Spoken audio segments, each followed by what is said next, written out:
Pemirsa, Satreskrim Polres Aceh Singkil kembali membekuk pelaku asusila terhadap anak di bawah umur. Mirisnya, aksi asusila itu dilakukan terhadap 2 orang anak tirinya yang masih berusia 6 dan 7 tahun. Seorang ayah berinisial PL usia 41 tahun digelandang ke Mapolres Aceh Singkil akibat perbuatannya yang telah melakukan tindak asusila atau pencabulan terhadap 2 orang anak yang masih di bawah umur. Pelaku merupakan warga Kecamatan Danau Paris, Kabupaten Aceh Singkil.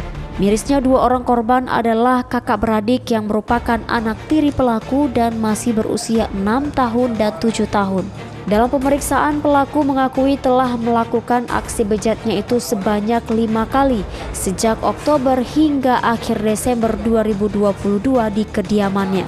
Aksi itu dilakukan saat istrinya sedang tidur. Ia juga meminta kedua korban untuk diam dan tidak menceritakan hal itu kepada siapapun. Peristiwa itu terungkap saat ibu korban secara tidak sengaja melihat kejadian itu di kamar korban. Awan kasus tindak pidana pelecehan seksual terhadap anak ini, ya kan, begitu istrinya dalam rumah melihat di dalam kamar bahwa anaknya sudah telanjang bulat, kedua kemudian dia meninggal juga suami dalam keadaan telanjang.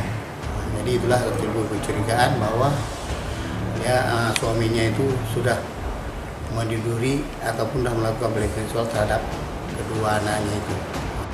Saat ini pelaku telah mendekam di sel Mapolres Aceh Singkil dan terjerat pasal 50 junto pasal 47 Kanun Aceh nomor 6 tahun 2014 tentang hukum jenayat dan terancam hukuman 16 tahun penjara. Kasat Reskrim menghimbau agar para orang tua mengawasi anaknya lantaran anak rentan terhadap kasus pencabulan dan belum memiliki pemahaman tentang tindak pidana pencabulan. Dari Kabupaten Aceh Singkil, Suparman Munte, iNews melaporkan.